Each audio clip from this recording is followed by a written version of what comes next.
স্বাগত দীপ্ত স্পোর্টসে আপনাদের সাথে আছি আমি আনোয়ারুল আলম।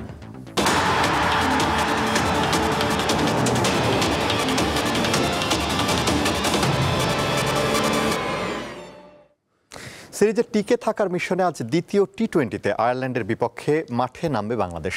চট্টগ্রামে বীরশ্রেষ্ঠ মতিউর রহমান স্টেডিয়ামে খেলা শুরু হবে সন্ধ্যা 6টায়।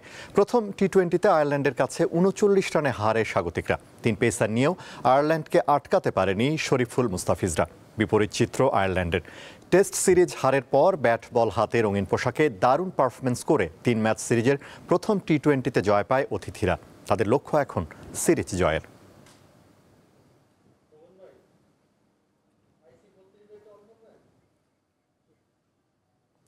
বিপিএলে ফিক্সিংয়ের অভিযোগ প্রমাণিত হওয়ায় বড় শাস্তি পেতে যাচ্ছে দেশের ৮ ক্রিকেটার।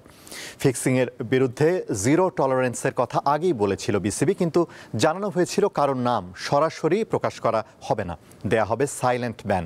যার কারণেই অ্যালেক্স মার্শালের দীর্ঘদিনের তদন্তের পর প্রমাণিত হয় বিপিএলের নিলাম থেকে অভিযুক্ত ক্রিকেটারদের নাম বাদ দেওয়ার সিদ্ধান্ত নিয়েছে বিসিবি। এমনকি তাদের নিষিদ্ধ করা হবে বিসিবির অধীন সকল কার্যক্রম থেকে। কারো নাম প্রকাশ করা না হলেও বিপিএল নিলামের চূড়ান্ত তালিকায় নেই প্রাথমিক তালিকায় থাকা 7 স্থানীয় ক্রিকেটার। তাদের মধ্যে আছেন এনামুল হক ও মোসাদ্দেক হোসেন। ত্রিদেশীয় সিরিজের ফাইনালে আজ মুখোমুখি হবে পাকিস্তান ও শ্রীলঙ্কা। রাওয়ালপিন্ডিতে ম্যাচ শুরু হবে বাংলাদেশ সময় সন্ধ্যা 7টায়। প্রথম 3 ম্যাচ জিতে সবার আগেই ফাইনালে ওঠে পাকিস্তান। অন্যদিকে এক জয় নিয়ে নিজেদের সবশেষ ম্যাচে পাকিস্তানের মুখোমুখি হয় শ্রীলঙ্কা, যেখানে রোমাঞ্চকর শেষ ওভারে ম্যান ইন গ্রিনদের হারিয়ে ফাইনালে নাম লেখায় লঙ্কানরা। তাই সেই আত্মবিশ্বাস নিয়ে শিরোপা নির্ধারণী ম্যাচে বাবর আজম সালমানদের মুখোমুখি হবে মেন্ডিস নিশাঙ্কারা।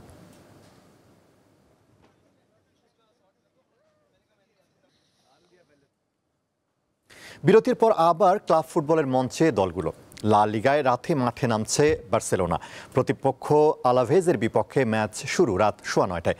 13 ম্যাচে 31 পয়েন্ট নিয়ে টেবিলের দ্বিতীয় অবস্থানে আছে বার্সা। 1 পয়েন্ট বেশি নিয়ে শীর্ষে অবস্থান করছে রিয়াল মাদ্রিদ। তাই বার্সার সামনে লা লিগার শীর্ষস্থান দখলের হাতছানি। তবে চ্যাম্পিয়ন্স লিগে চেলসির কাছে ৩-০ গোলে হারের পর বেশ ব্যাকফুটে আছে কাতালান ক্লাবটি। তবে দলের জন্য স্বস্তির খবর, এ ম্যাচে চোট কাটিয়ে ফিরতে পারেন ব্রাজিলিয়ান তারকা রাফিনহা। আরেক ম্যাচে রাত 2টায় রিয়াল ওভিয়েদার বিপক্ষে মাঠে নামবে অ্যাটলেটিকো মাদ্রিদ। 13 ম্যাচে 18 পয়েন্ট নিয়ে টেবিলের 4 নম্বরে আছে রোজি ব্লাঙ্কোরা।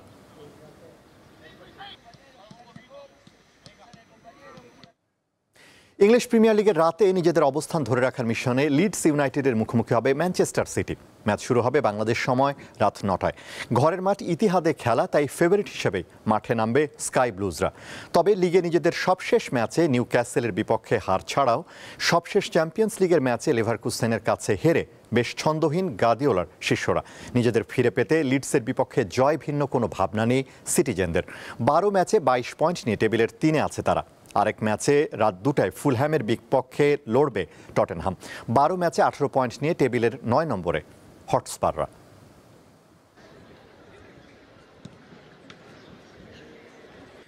জনসংখ্যায় বিশ্বের ক্ষুদ্রতম দেশ হিসেবে 2026 বিশ্বকাপে জায়গা করেছে কুরাকাও। ক্যারিবিয়ান সাগরের দ্বীপ দেশটি ফুটবল বিশ্বকাপের ইতিহাসে এমন সাফল্য আঙুল তুলে দেখিয়ে দেয় বিশ্বের অনেক জনবহুল দেশের ফুটবলের উন্নয়নের ব্যর্থতাকে। এমন অনেক দেশ আছে যাদের অবস্থান কুরাকাও কিংবা কেপ ভার্দের মতো দেশের থেকে অনেক উন্নত। তা সত্ত্বেও তারা এখনও বিশ্বমঞ্চে জায়গা করতে পারেনি। সেই তালিকার শীর্ষে আছে ভারত, আর 3-এ আছে বাংলাদেশ। 5.5 লক্ষ নাগরিকের দেশ কেপ ভার্দে বিশ্বকাপ ফুটবলের মূল পর্বে জায়গা হওয়ার পর ক্যারিবিয়ান সাগরের দ্বীপ দেশ কুরাকাও বিশ্ব ফুটবলে খেলার যোগ্যতা অর্জন করেছে। দেশটির জনসংখ্যা মোটে 1.5 লক্ষ। অন্যদিকে পৃথিবীর সবচেয়ে বেশি জনসংখ্যার দেশ ভারত। প্রায় 146 কোটি জনসংখ্যার দেশটি ফিফার র্যাঙ্কিংয়ে আছে 142 নম্বরে। ক্রিকেট দুনিয়ায় যতটা বড়, ফুটবলে যেন ঠিক ততটাই ছোট উপস্থিতি ভারতের। 1948 সালে ফিফার সদস্যপদ পাওয়া ভারত 1950 বিশ্বকাপে খেলার সুযোগ পেয়েছিল। মিয়ানমার, ফিলিপাইন, ইন্দোনেশিয়া বাছাই থেকে নাম প্রত্যাহার করায় ভারতকে চূড়ান্ত পর্বে খেলার আমন্ত্রণ জানায় ফিফা। তবে ভারত তা নাকচ করে দেয়। ফলাফল 1954 বিশ্বকাপে ভারতের জন্য দরজা বন্ধ করে ফিফা। ভারত বিশ্বকাপ বাছাইয়ে ফেরে 1986 বিশ্বকাপের আগে। তবে এখন পর্যন্ত আর বিশ্বকাপে খেলার সুযোগ পায়নি দেশটি। 1948 সালে ফিফার সদস্য হয় প্রায় 25.5 কোটি মানুষের দেশ পাকিস্তান। এখন পর্যন্ত বিশ্বকাপ বাছাই খেলেছে 10 বার। প্রতিবারই প্রথম বা দ্বিতীয় রাউন্ডের দৌড়েই থেমে গেছে। সবশেষ বাছাইয়ে প্রথম রাউন্ডে কম্বোডিয়ার বিপক্ষে জিতলেও দ্বিতীয় রাউন্ডে 6 ম্যাচের সবকটিতেই হেরেছে পাকিস্তান। বাংলাদেশ ফিফার সদস্য হয় 1976 সালে। প্রথমবার বিশ্বকাপ বাছাই খেলে 1986 আসরে। আন্তর্জাতিক অঙ্গনে সাফল্য বেশ কম। 2003 সালে দক্ষিণ এশিয়ার টুর্নামেন্ট সাফ চ্যাম্পিয়নশিপে জয় আছে, কিন্তু 1980 সালের পর বাংলাদেশ আর এশিয়ান কাপেই জায়গা করতে পারেনি। 2026 বিশ্বকাপের বাছাইয়ে প্রথম ও দ্বিতীয় রাউন্ড মিলিয়ে মোট 8টি ম্যাচ খেলেছেন জামাল ভুঁইয়ারা। প্রথম রাউন্ডে মালদ্বীপের বিপক্ষে একমাত্র জয় বাদে বাকি 7 ম্যাচের 2টিতে ড্র আর 5টিতে হেরেছে বাংলাদেশ। 1994 বিশ্বকাপ থেকে বাছাইয়ে খেলছে ভিয়েতনাম। এখন পর্যন্ত সর্বোচ্চ সাফল্য 2022 বিশ্বকাপ বাছাইয়ে তৃতীয় রাউন্ডে পৌঁছানো। 2024 আসিয়ান চ্যাম্পিয়নশিপে ট্রফি জিতলেও 2026 ফিফা বিশ্বকাপের বাছাইয়ে আটকে গেছে দ্বিতীয় রাউন্ডে।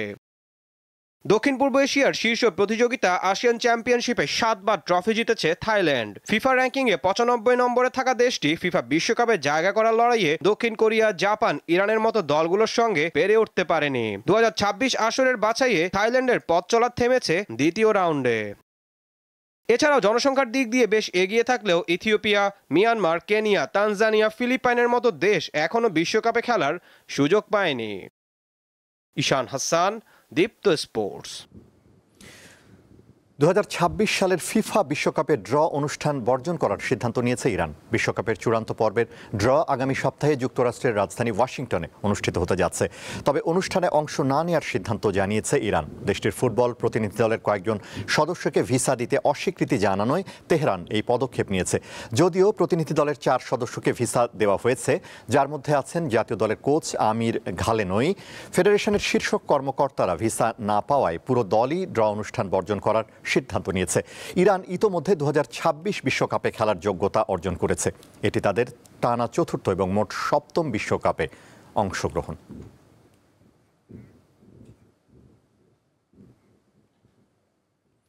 এই ছিল আজকের দীপ্ত স্পোর্টসে। দেশ বিদেশের খেলাধুলা নানা রকম খবর পেতে দীপ্ত স্পোর্টসের সাথেই থাকুন আর চোখ রাখুন দীপ্ত টিভির ডিজিটাল প্ল্যাটফর্মগুলোতে।